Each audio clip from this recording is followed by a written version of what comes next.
వామ ఇంచుమించు 10-15 సంవత్సరాల సంది పండిస్తున్నాం. అంటే ఒక డౌట్ ఏంటంటే వామ పంట వేయాలంటే దానికన్నా ముందు ఏ పంట ఏం పంట వేయదు, ఒడ్డు భూమి ఉంచాలి. ఒడ్డు భూమి ఉంచాలి. ఎకరాకు మనకు 3 కిలోల నుంచి 4 కిలోల వరకు 4 కిలోల వామ 15 రోజులకు మనకు మొలక కనిపిస్తుంది. అప్పటి వరకు మొలక రాదు. అచ్చా, వారం 15 రోజులు అంటే చాలా లేట్ వస్తుంది. చాలా లేట్ వస్తుంది. నీళ్ళ పంట కానే కాదు ఇది నీళ్ళ పంట కాదు. నీళ్ళ పంట కానే కాదు. నీళ్ళు కూడా పెట్టాల్సిన అవసరం లేదు. అవసరం లేదు. ఏమైనా పైపాటి ఎరువులు ఏమైనా వేస్తారా దీంట్లోకి? బలం కట్టాలి. కొద్దిగా మామూలుగా డిఏపి ఎక్కువ ఎరువులు వేస్తే గిట్టంగా పడిపోతుంది. వామను కోస్తావు, చేతితో కోసేస్తావు కదా. కోసేసాక మళ్ళీ ఎండ పెట్టుకోవాలి ఇట్లా ఏం అవసరం లేదు. మొత్తం పంట తీరైనాక దాన్ని మిషన్ వేసుకున్నామంటే మార్కెట్కి వెళ్ళిపోతుంది. ఎకరాకి 7 క్వింటాలు వస్తుంది. ఎట్లా మార్కెట్ ఎట్లా కేజీ లెక్క అమ్ముతారు, క్వింటల్ లెక్క అమ్ముతారు? క్వింటల్ లెక్కనే. క్వింటల్ ఎట్లుంటది? క్వింటల్ ఇప్పుడు 18 నుంచి 20 దాకా అవుతుంది. 18 నుంచి 20. రైతు సోదరులకు, వ్యవసాయ ప్రేమికులకు నమస్తే. మీరు చూస్తున్నారు శివ అగ్రిక్లినిక్. నేను మీ శివకుమార్. ఈరోజు మనం వచ్చేసి పులిమద్ది గ్రామము, వికారాబాద్ మండలము, వికారాబాద్ జిల్లాలో ఉన్నాము. మనతో పాటు వచ్చేసి రైతు నసరుద్దీన్ గారు ఉన్నారు. ఈ రోజు ఈ వీడియో టాపిక్ వచ్చేసి ఇక్కడ కనిపిస్తున్న పంట ఇది చాలా అరుదుగా రైతు స్థాయిలో సాగు చేసే పంటగా చెప్పుకోవచ్చు. చాలా మంది కూడా ఈ పంట గురించి తెలియదు. ఇదే వామ. మనం నిత్యం వామ చాలా వరకు దగ్గు వచ్చినా సరే, జలుబు వచ్చినా సరే, గొంతులో గరగర కొరకు ఈ వామను మనము చేతిలో నలుపుకొని నిత్యం తింటుంటాం కదా. ఆ వామ అనేది రైతు స్థాయిలో ఏ విధంగా సాగు చేస్తారో ఈరోజు ఈ వీడియోలో తెలుసుకుందాం. వామ అనగానే ఔషధాలతో కూడినటువంటి ఒక స్పైసెస్ అని చెప్పుకోవచ్చు. మరి అసలు వామ అనేది ఏ విధంగా సాగు చేస్తారు, ఎంత పెట్టుబడి పెడతారు వామ సాగు చేయడానికి, ఎంత దిగుబడి వస్తుంది, మార్కెట్లో రైతు స్థాయిలో ఎక్కడ మార్కెటింగ్ ఉంది వామకి, రైతుకు వామ సాగు చేసుకుంటే నిజంగా లాభాలు ఉంటాయా, చీడపీడలు ఏ విధంగా ఆశిస్తాయి, పూర్తి సమాచారం వామ సాగు పైన నసరుద్దీన్ గారిని అడిగి తెలుసుకునే ప్రయత్నం చేద్దాం. నమస్తే బాయ్. నమస్తే సార్ శివన్. ఎవరైనా సరే వామ అంటే ఎట్లా సాగు చేస్తారో తెలియదు. ఆ పంట కూడా ఇంతవరకు ఎవరు చూడరు, చాలా తక్కువ. ఏంది అసలు ఈ వామ మీరు ఎన్ని సంవత్సరాలకి పండిస్తారు? వామ ఇంచుమించు 10-15 సంవత్సరాల సంది పండిస్తున్నాం. మాకు తెలివి వచ్చిన సంది వామ, మా పెద్దల సంది వామని చల్లుతాం. మంచి భూమి, మంచి రేగడి నేల, మంచిగా పంట దిగుబడి మంచిగా వస్తుంది, మంచిగా అవుతుంది. ఫస్ట్ ఎట్లా తయారు చేసుకోవాలి అసలు? ఫస్ట్ మేము ఏం చేస్తాము, వానాకాలంలో మొత్తము పంట వేయం. దాకా గొడ్డు భూమి ఉంచుతాం. ఆగస్టు సెప్టెంబర్ వరకు గొడ్డు భూమి వస్తాం. సెప్టెంబర్ నెల దాటిన తర్వాత అక్టోబర్ అటు ఇటులా ఏం చేస్తాం, మళ్ళా రొప్పి ఇత్తనాలు చల్లుతాం. ఫస్ట్ మొత్తం భూమి దున్నుతారా? దున్నేస్తాం, ఎడ్లతో రొప్పేస్తాం. అంటే ఒక డౌట్ ఏంటంటే వామ పంట వేయాలంటే దానికన్నా ముందు ఏ పంట? ఏం పంట వేయదు, ఒడ్డు భూమి ఉంచాలి. ఒడ్డు భూమి ఉంచాలి, లెవెల్ భూమి ఉంచాలి. దాన్ని ఏం పంట వేయదు. ఏదైనా పంట వేసి మళ్ళీ వామిస్తే రాదు. వస్తది. అది ఏమంటారు, పేసర్లో వేసుకోవచ్చు. పెసర్లో వేసుకోవచ్చు, మిన్ముల రాదు. పెసరి బీర్నీసు తప్పితే ఏం పంటల అతర పంటల ఏం దాంట్లో మనకు వర్తియదు. అందుట్లో ఇప్పుడు మనం గొడ్డు భూమి ఉంచితే ఏమైతుంది అంటే పంట దిగుబడి మంచిగా వస్తుంది, పంట మంచిగా వస్తుంది. గొడ్డు భూమి అంటే ఖాళీ భూమి. ఏ పంట భూమి మనము ఏ పంట లేకుండా సాగు దాన్ని రొప్పుకుంటా ఉంచి దాన్ని చల్లితే పంట మంచిగా వస్తుంది. మెత్తగా చేసేయాలి. మెత్తగా చేసిన తర్వాత చల్లేటప్పుడు ఎడ్లతోనే రొప్పాలి. ఎడ్లతోటి ఎట్లా వామ మనం ఒక ఎకరాకి వేసుకోవాలంటే ఎంత? ఎకరాకు మనకు 3 కిలోల నుంచి 4 కిలోల వరకు 4 కిలోల వామ ఏడ తెచ్చుకుంటారు విత్తనం? విత్తనం విత్తన శుద్ధి మేమే తయారు చేసుకుంటాం. ఇక్కడ పంట వచ్చిన తర్వాత మీరే? పంట వచ్చిన తర్వాత దాంట్లో మంచి చూసి దాంట్లో వేకేసి దాని విత్తన శుద్ధి చేసి మేము తయారు చేసుకుంటాం. మీరు దాపిడుకుంటారు కొనుక్కోవడం నార్మల్ కొత్త అయ్యారనుకో వాళ్ళకి ఏడంగా తెచ్చుకోవాలి. ఇప్పుడు మా అటువంటి వాళ్ళతో మేము కొద్దిగా ఎక్కువ ఉంచుకుంటాం. మీ దగ్గర లేకపోతే మార్కెట్ లో గిట్టం దొరుకుతుంది. మన మార్కెట్ లో తినే వామ వేస్తే అది గిట్టంగా వస్తుంది, కానీ జర సన్నం దొడ్డుగా ఉంటది. విత్తనం వేసేది మనం తయారు చేసుకుంటే అది బాగుంటది. ఆడికి తెచ్చుకుంటే మనకు డబల్ రేట్ పడుతుంది. అంత విత్తనం సీడ్ ఫెయిల్ ఉంటుంది. వామ ఇప్పుడు ఎవరైనా రైతులు పండించాలనుకో వాళ్ళకు ఒకవేళ విత్తనం కావాలనుకుంటే మార్కెట్ లో ఎట్లా ఉంటది? కిలో 200 నుంచి 300 వరకు ఉంటుంది. 200 to 300. అదే రైతు దగ్గర తెచ్చుకుంటే నువ్వైతే మేము గిట్టం తక్కువకి ఇస్తాం. రైతులం తక్కువ ఇస్తాం. లేకపోతే మేము వాళ్ళు విత్తనాలు తీసుకపోతే కిలోన్నర ఇస్తారు. నాకు తీసుకుపోతారు. కిలో తీసుకుపోతే కిలోన్నర ఇస్తారు. మీరు రైతులం మేము మా ఊళ్ళో మేము ఎవరికైనా ఇచ్చుకుంటే అవసరపడితే పల్లెడు ఇక్కడ చుట్టుముట్లు పరిచయం ఉన్న వాళ్ళు గిట్టంగా వస్తే వాళ్ళు కిలో తీసుకుపోతే కిలోన్నర ఇచ్చిపోతారు. రైతులు కొనుక్కుంటేమో నీకు కిలో ఇస్తారు, 200-300 తీసుకుంటారు. ఈడ ఏమైతుంది అంటే మనకు కిలోకు కిలోన్నర వస్తాయి. పైసలు తీసుకోం, విత్తనాలే తీసుకుంటాం. ఎకరాకైతే 3 కిలోల 3 నుంచి 4 కిలోలు చల్లుకోవచ్చు. 3 నుంచి 4 కిలోలు. ఎట్లా చల్లుకోవడం? ఎట్లా చల్లుకుంటారు? మన చేతులతోనే చల్లుతాం. ఇసుక కలుపుకుంటారా? Direct direct చల్లుకుంటాం. మొత్తుగా అయితే ఇట్లా దంతి పడతాం.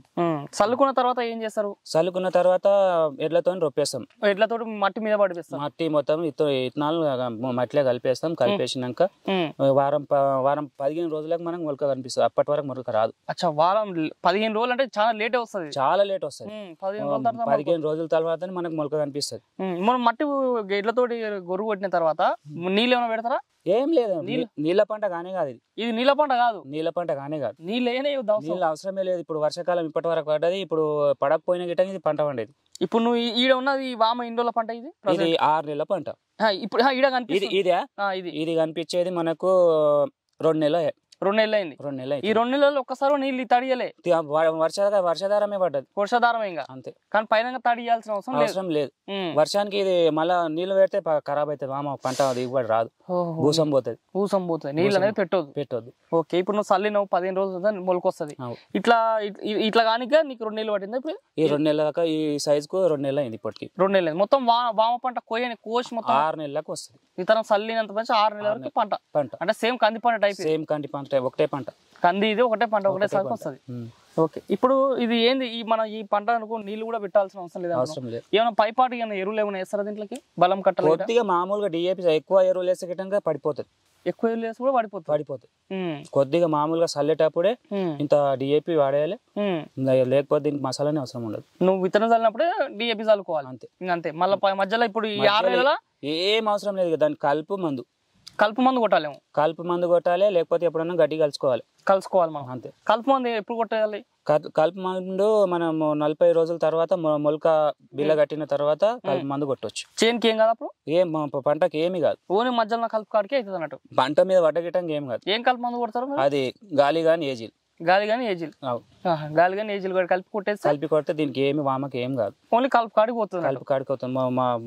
మళ్ళా ఏమన్నా సెకండ్ దఫా ఏం చేయాలంటే మళ్ళా గిట్టంగా ఏమన్నా తప్పిపోయిందంటే దాన్ని కొట్టేసి మొత్తం ఈ లెవెల్ అయిపోతుంది. మంచిగా నీట్ అయితే. నువ్వు నాకు తెలిసి ఇది నువ్వు చల్లినవు కానీ సేమ్ వర్షం మట్టు పడ్డది. నాకు చాలా లెక్కనే కనిపిస్తుంది. అయితే ఇది ఒత్తుగా అయింది. మేము ఏం చేసినామంటే వర్షాకాలం ఆయన పోతే తక్కువ మొలగలదని ఏం చేసినాం, ఒత్తుగా చల్లినాం. అయితే 4 కిలోల కాడ 6 కిలోలు చల్లినాక ఏం చేసినాం, ఒత్తుగా అయింది. ఒత్తుగా అయితే ఏం చేసినాం, మెర్లతో దంతే పట్టినాం. కాబట్టి వర్షం మట్టు వచ్చినట్టు ఇక మధ్యలో పోయినాయి. ఎక్కువ సరికి మొత్తం చేను మొత్తం గార్డెన్ లాగా అయింది. ఇంకా నువ్వు సాల కాడికి సెట్ చేసుకున్నావు. సాల కాడికి దాని ఎడ్లతో దంతే పట్టి సెట్ చేసినాం దీన్ని. ఓకే, ఇప్పుడు వామను 6 నెలల పంట అంటున్నావు కదా. 6 నెలల తర్వాత పంట రెడీ అయిన తర్వాత ఎట్లా గుర్తుపట్టొచ్చింది రెడీ అయిందని? ఎట్లా వస్తుంది? మనము ఎర్రగా అవుతుంది వామ. ఫస్ట్ పూత వస్తుంది, తెల్లగా అవుతుంది చేనంతా. తేనీగలు ఆలుతాయి మొత్తం. చేనులో మొత్తం తేనీగలే ఉంటాయి. తెల్లగా అవుతుంది. అది పంట అయిన కొద్దీ పువ్వు మగ్గుతుంటది, ఎర్రగా అవుతుంటది. ఎర్రగా అవుతుంటది. వామ దొడ్డు సైజ్ చూసి దొడ్డుగా అయిన తర్వాత దూరగా అయితే, దూరగా అయినాక పంట తీసేసుకుంటాం. ఎట్లా కట్ చేసుకుంటారు? మనుషులతో. ఇప్పుడు మిషన్లు గిట్టంగా వచ్చినాయి. వామకు మిషన్లు. ఏ మిషన్లు మనకి? ఇప్పుడు హార్వెస్టర్ తో గిట్టంగా చేసుకోవచ్చు. వర్షం కోసుకోవచ్చు. కోసినా మీరు ఎప్పుడన్నా? మేము కోయలేదు కానీ ఇప్పటి వరకు కోయలేదు. అట్లా కూడా కోసుకుంటున్నారు. ఇప్పుడు చాలా మిషన్లు గిట్టంగా. ఇప్పుడు చిన్న మన మక్కల మిషన్ ఉంటుందా, అందుట్లో మీడియం సైజ్ మిషన్ ఉన్నది, అందుట్లో గిట్టంగా కోసుకోవచ్చు. ఇప్పుడు వామను కోస్తావు, చేతితో కోసేస్తావు కదా. కోసేసాక మళ్ళీ ఎండ పెట్టుకొని ఇట్లా ఏం అవసరం లేదు. మొత్తం పంట తీరైనాక దాన్ని మిషన్ వేసుకున్నామంటే మార్కెట్ కి వెళ్ళిపోతుంది. మళ్ళీ తూర్పాల పట్టుడు ఉంటుందా? తూర్పాల పట్టుడు ఏమో మిషన్ కేస్తే తూర్పాల పట్టుడు ఉండదు. మనం కొట్టుకుంటే తూర్పాల పట్టు వస్తుంది, సన్న భూసం వస్తుంది. అది కొట్టుకోపోనికి తూర్పాల పట్టుకోవాలి, గాలి పట్టుకోవాలి. తూర్పాల పట్టుకోవాలి. ఎట్లా మీకు ఈ ఎకరా ఇది ఎంత ఉంది ప్లేస్? ఇది ఎంత వామ? ఎకరా ఉంటది. వామ ఎకరా వేస్తే ఎంత దిగుబడి వస్తుంది నీకు? మనకు దిగుబడి అంటే 8 నుంచి 10 సంచులు అవుతాయి. 8 నుంచి 10 సంచులు అంటే ఒక 50 కిలోల సంచులు. 70 కిలోల సంచులు. 70 కిలోల సంచులు. 70 కిలోల సంచులు ఎన్ని అయితే? 10 అవుతాయి. 7 వలాలు. 7 వలాలు అంటే 7 క్వింటాలు. ఎకరాకి 7 క్వింటాలు వస్తుంది. ఎట్లా మార్కెట్ ఎట్లా కేజీ లెక్క అమ్ముతారు, క్వింటల్ లెక్క అమ్ముతారు? క్వింటల్ లెక్కనే. క్వింటల్ ఎట్లుంటది? క్వింటల్ ఇప్పుడు 18 నుంచి 20 దాకా అవుతుంది. 18 నుంచి 20 వేలు దాకా ఉంది క్వింటాల్. నీకు ఇది దాదాపుగా ఒక 7 క్వింటాల్ వస్తుంది అనుకో. 7 2లో 104 అంటే 1,40,000 వస్తాయి. 1,40,000 నీకు ఎకరా మీద వస్తుంది. ఈ ఎంత పెట్టుబడి పెడతావు? 6 నెలలు పెట్టుబడి. దీనికి మనం పెట్టుబడి పెట్టాల్సిన అవసరం లేదు. వామకు పెట్టుబడి అంటే కలుపు మందుకు 2 సార్లు కొడితే 2,000 అనుకో. కలుపు మందుకి ఇద్దరు లేబర్ కొట్టనీకే వాళ్ళకు 1,000 రూపాయలు. ఇంకా ఇప్పుడు కోసేటప్పుడే దీనికి లాగొడి కోసేటప్పుడు ఎంత పడుతుంది? కోసేటప్పుడు ఒక ఎకరాకు 4-5 వేలు వస్తుంది. 4,500 అంటే నువ్వు ఓన్లీ 10,000 పెట్టుబడి, 10,000 పెట్టుబడి మొత్తంలో. అంతే, ఎక్కువ కూడా కాదు. అంతే, 10,000 పెట్టుబడి పెడితే నీకు ఈ 1,30,000 నుంచి 1,00,000 రూపాయలు వస్తుంది. 1,00,000 రూపాయలు వస్తాయి. బెనిఫిట్ 1,00,000 రూపాయలు వస్తాయి మనం. మంచినే ఉంది రైతు చేసుకుంటే. అంటే ఎక్కువ దీన్ని ఊగా గమనించుకోడు, దీన్ని మందులు కొట్టుడు, పురుగు 3 సార్లు పురుగు 2 సార్లు పురుగు మందు కొట్టే చాలు దానికి. పంట వామ పంట అయిపోతుంది. పురుగు ఏమొస్తుంది వామలో మనకి? ఇట్లా పొడుగు ఏమంటారు, బుర్ర పురుగు అంటారు. బుర్ర పురుగు అంటే ఆకు ఊరికేస్తుంటది, ఈ తల కొట్టేస్తుంటే ఎక్కువ చెండు కొట్టేస్తుంది. దానికి ఏ మందు కొడతారు? అది కీనల్ఫాస్ అన్న లేకపోతే ప్రొక్లేమ్ అన్న కొడతాం. ప్రొక్లేమ్ అన్న కొడతారు. ఇమామెక్టిన్ బెంజేట్ అంతే. అది ఎన్నిసార్లు కొడతారు? 6 నెలల పురుగును చూసి, పురుగుని బట్టి. ఏమైనా రోగం వస్తుందా? ఏ రోగం రాదు, వామకు రోగం రాదు. ఏం రోగం? ఎండిపోవడం ఏం రోగం రాదు, తెగులే ఉండదు దానికి. మధ్యలో నీళ్లు పెడతావు. ఇప్పుడు ఈ 2 నెలల పంట ఉంది, ఇప్పుడు నీళ్లు పెట్టాం దీనికి. ఇప్పుడు ఇంకా 4 నెలలు కూడా నీళ్లు పెట్టాలి. 4 పంట అయిపోయిన దాకా నీళ్ళే అవసరం లేదు దీనికి. అచ్చా, నీళ్లు లేకుండా ఇట్లా పచ్చగా మంచిగా ఉంటుంది. మా కాలి మంచుకే పంట పడుతుంది. కాలు మంచికే పంట పడుతుంది. ఇది మళ్ళీ ఎప్పుడు సంవత్సరంలో ఒకటేసారి పండుతుందా, 2-3 సార్లు? సంవత్సరంలో ఒకటేసారి. ఇది కేవలం నువ్వు ఇప్పుడు నువ్వు అన్నట్టు ఆగస్టు సెప్టెంబర్ లో పెట్టుకుంటావు. సెప్టెంబర్ లో పెట్టుకుంటా, మనకి ఫిబ్రవరి కల్లా వచ్చేస్తుంది. ఫిబ్రవరి తర్వాత వచ్చేస్తాం. మళ్ళీ తర్వాత వేరే పంట వేసేసుకుంటాం. ఇక పారకం ఉంటే చేస్తాం, లేకపోతే ఇచ్చిపెట్టాం. మళ్ళీ అప్పటికి ఒకటే పంట. పైన నువ్వు గొల్లలు కొట్టేసుకుంటావు కదా పంట కోసేటప్పుడు. ఇదంతా మొదటికి కోస్తాం, గొల్లలు కొట్టేం దీన్ని. కిందిగా ఖాళీ ఇంత మంట ఇదే మాదిరిగా కోసేస్తాం. హైట్ ఎంత పెరుగుతుంది మనకి పంట? హైట్ ఈ సైజ్ 3 ఫీట్లు అవుతుంది. 3 నుంచి 4 ఫీట్ల దాకా అవుతుంది. 3 నుంచి 4 ఫీట్ అవుతుంది. ఈ మండ అంతా ఏమైనా పశువులు ఏమైనా తింటాయి? పశువులు తింటాయి. వాసన కూడా ఇది భలే వస్తుంది. వాసన దీన్ని మళ్ళా ఇప్పుడు మనం అంటే ఇంత వీలు కాగానీ, లేకపోతే కూర గిట్టం అమ్ముకుంటాం. పీకి కూర గిట్టం అమ్ముకుంటాం.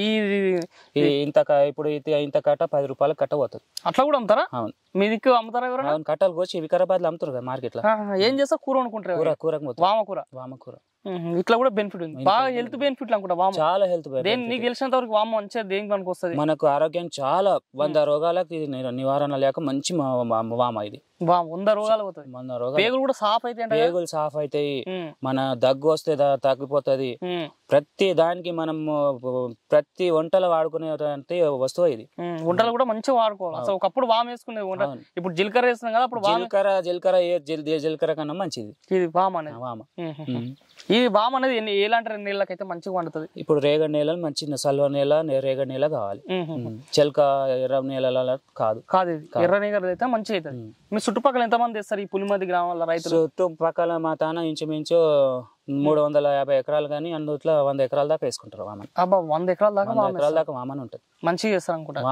వామ పులిమద్దిలో పువ్వులు వామ ఫేమస్. పువ్వులు వామ ఫేమస్.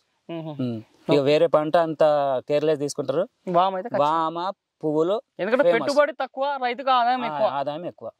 అట్లా ఇదే అన్నట్టు వామ సాగు. ఎక్కడ ఎవరైనా సాగు చేసుకోవచ్చు. అంతే, ఇద్దరితోటి పని. బస్ ఎవరు ఏం చేయవలసిన ఎక్కువ లాగోడు రాదు, ఎక్కువ లేబర్ వద్దు. Bus set. పంట తీరైనాక రోజు ఇంత ఇద్దరు చేసుకోవచ్చు. అమ్మడం ఏడు అమ్ముతారు? వికారాబాద్ మార్కెట్ లో తీసుకుంటారా? ఏమంటే ఎంత తీసుకొచ్చినా లారీలకు పోతాయి. అంతేగా టన్నులు.